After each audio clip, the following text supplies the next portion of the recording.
Hello viewers, welcome to Hila-P Sports and Entertainment TV. We are back again, and this is a midweek review. CBN, you're welcome to the show. Thank you very We'll be much. discussing what we played out right there in the Champions League playoff on Tuesday night, and it was full of surprises, and also not only that, drama upon drama upon drama. And we will start with the early kickoff Galatasaray hosting Juventus.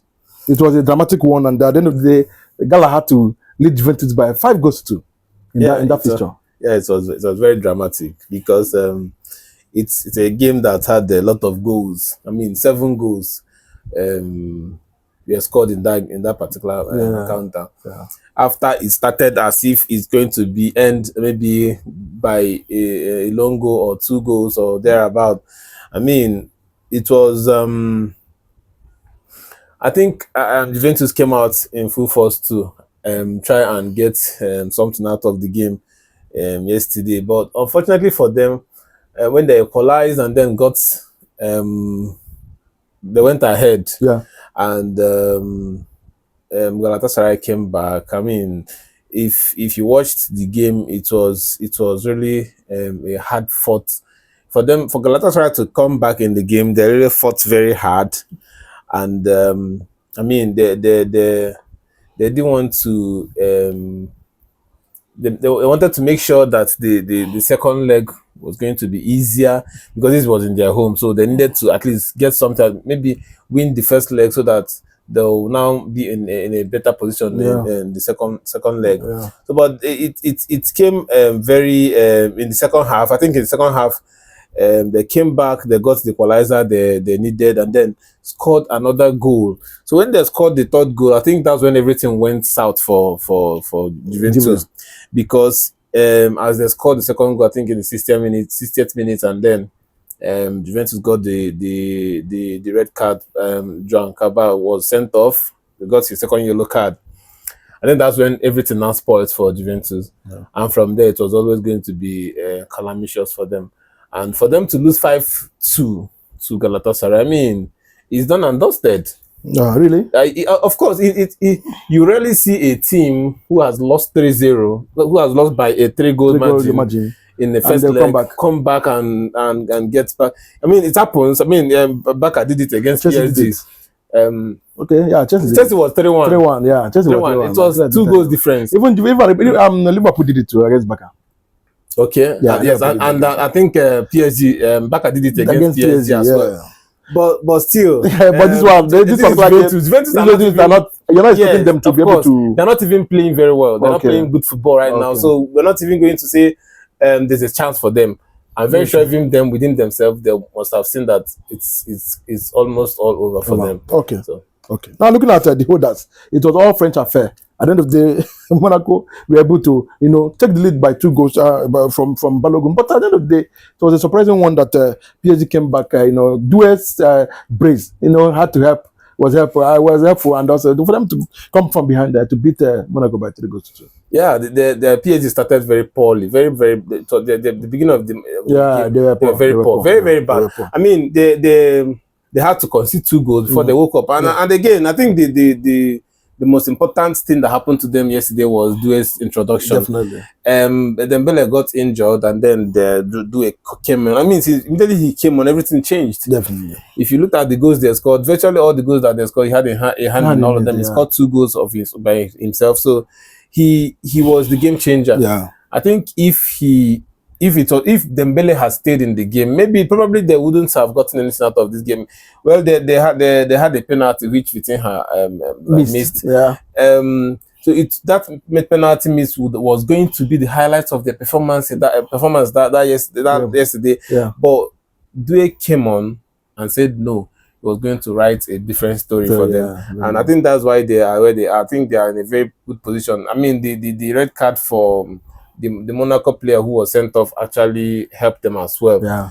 But I think it's what they wanted. They needed to at least make that statement, and so that the second leg will not be that much of a big deal for them, because they are going to play in their home. Yeah. So now it makes it easier for them to go through. Okay. Now Dortmund had to trash Atlanta Despite it's a first half thriller, but it's currently beating them 2 goals to nil. And but they had them other chances, many chances, to Exactly. to increase the tally. But at the end of the day, they were able to beat Atlanta. The Atlanta side we have been poor, Yeah, even from the onset, even from the beginning of, from the last group game that even made them to be playing this to be in this playoff. They were really poor, and now against Dortmund, they had to concede it, and then first half two goals, and that's it. And are you expecting them to fight back in Italy? I think is a very difficult one again for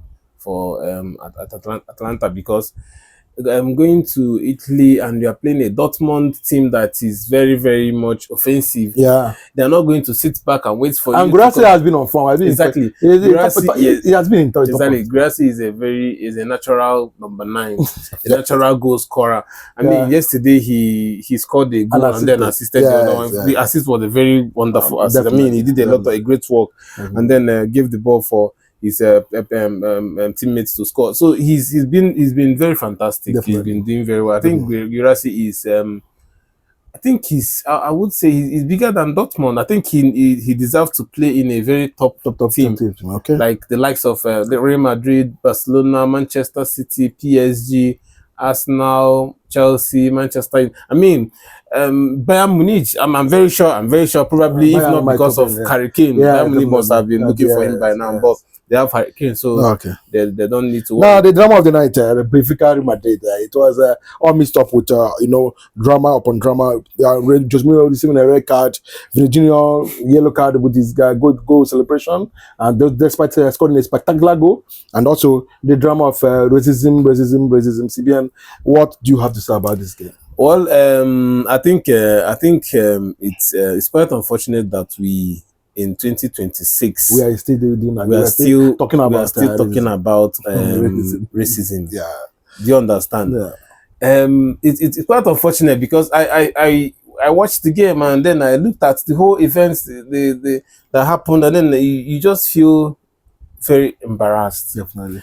Because this is 2026. The fight against racism has been on for decades ago. I mean, years ago, there are people who have started this fight. There are people who have started to correct this narrative and everything. And then still in 2026, we are still witnessing. And then the most embarrassing part of it is that it's coming from a fellow footballer. Yeah. I mean, Gianluca Prestiani was... I mean, he's from Argentina. You wouldn't be much surprised because... why do you say so? I think in recent times we've seen a lot of signs and a lot of reasons why we should believe that racism, if Nigeria wants to describe, they will tell you that racism in Argentina is like 5 and 6. Argentina racism, they are like 5 and 6. Okay. But I think I may be overemphasizing the whole thing if I call the whole Argentines racist, but I think the mentality they have from that part of the world is very poor. Yeah. Against blacks. Yeah. In as much as we've never seen a black player playing for Argentina national team, but that's not a reason why they should be racist. Yeah. But the point is, for Gianluca Prestiani to put up his shirt and call Vinny Jr. a monkey. It's very embarrassing. I mean, he has denied that. That's what I want to say. Most embarrassing, he denied it. He denies that he didn't say anything. Now, what did you say? Because he said you obviously say something like before you decided to cover your mouth. You decided to say something that triggered Vinny. Of course, whatever you wanted to say was not going to be good. Well, definitely. If you wanted to say a good thing, we wouldn't have covered your mouth. Definitely. So what did you say? I think up till now he has not been able to come out and say this is what I said to him. Yes. Then Kylian Mbappe came out and said, I heard him call Vinny Jr. a monkey 5 times. You see? Now this is like a witness. To the abuse. And I mean, Vinny Jr., I feel very sorry for him because he has faced a lot of this backlash, abuse everywhere he goes. Now, people blame him there. People say that he indicts the fans, he indicts fellow players. But he can't blame him. Now, the goal celebration, I don't see anything bad. Exactly, I was about to say that because Mourinho been put in particular in that particular. Mourinho has been called out of it because I don't see this. Mourinho is not known to be a racist. Because Exactly. right from the one, Mourinho implements black players. Exactly. But that statement alone is really causing a big, Yeah. a big. I think Mourinho said whatever he said in the heat of the moment, because when he will go back and rewatch the game and saw Vinny Junior's celebration, Definitely. there is nothing wrong with his celebration. celebration. He just ran to the corner flag and danced. No, it's very, He was not gesturing to the fans. He was not. Some people were saying that he went to the fan, the opposition team's fans corner. Where are you expecting? He's not the goal, and this is where the easiest place for him to run to. And I mean, there was nothing wrong with the celebration. He just ran to the corner flag and danced. He was not gesturing. He was not looking at them. He didn't make any attempt. But what pushed the center referee to issue? Now, I think that's the point, because I think the referee was pressured. I think maybe the pressure from the Benfica players got into his head. Especially the captain, because I saw him yesterday. Even when he pulled up his shirt, I was pointing to the World Cup tattoo and the Copa America trophy. Yeah, you know. I think the referee they got under the referee's skin, and then they put him under pressure, and then he had to, because I wonder what reason he's going to give UEFA that this is why I gave the yellow card. Do you understand? Yeah. Because this guy just scored a goal and celebrated. So is it now a crime for somebody to? I mean, if there were 11 players in the team from Real Madrid side. If the 10 other players had scored a goal and did that celebration, nothing would have happened. Nobody would have said anything. But because it was Vinny Junior, now he should not celebrate. I mean, there was no reason for that. And for what Gianluca, I mean, we in this issue we can try to talk about the yellow card given to Vinny Junior, but that's not really the main problem, because the yellow card was not what paused the game. Definitely, it wasn't. It was the word said by the player. When he was booked, he just laughed. He was shocked, obviously, and then he just laughed it off. And then also celebrate. He can continue celebration. Now with his teammates. Now the Benfica number 25 now started at the abuse. I think we should shift focus from that yellow card to the abuse, because that's the main bone of contention here. Because that's why Vinny Junior walked away when the guy said all those, called him a monkey. He went and informed the referee. The referee had to make the sign, racist sign, and then I was like, because I think when the new rule now is that whenever there's a racist chant or whatever, the referee should pause the game for like 10 minutes. Definitely. So Vinny went off and said he's no more going to continue the match. I mean, it's embarrassing. But you don't expect anything less from him, because it's embarrassing. When you are emotionally abused, there's nothing else you're expecting from the player. It's embarrassing, and I think the whole world is waiting to see what UEFA is going to, the action they are going to take up, because they need to make a statement. I mean, we're about to get to the World Cup year, and these things are happening. If you consider what happened in the African Cup of Nations, and this, I mean, these are major events, major issues that should be tackled, that should be sorted out before the World Cup. So this, especially this racism of F18, the UEFA, they need to make a statement so that going forward it should not happen again. Definitely. The rule there is no room for racism. No room for racism. Fans what really played out right there in at the Benfica stadium. It was a very wrong one, from the player, because normally, like my colleague said, it's not really cool. If you want to say something, say it openly, say it to the player. But you covering your mouth to say or to abuse a player because of the color of his skin, no, it's no in football. And we are wait, like you said, we are wait to hear from UEFA on their verdict. Thank you for staying with us, and we'll be back to discuss what to expect today, and the drama continues in the Champions League. Thank you for being with us.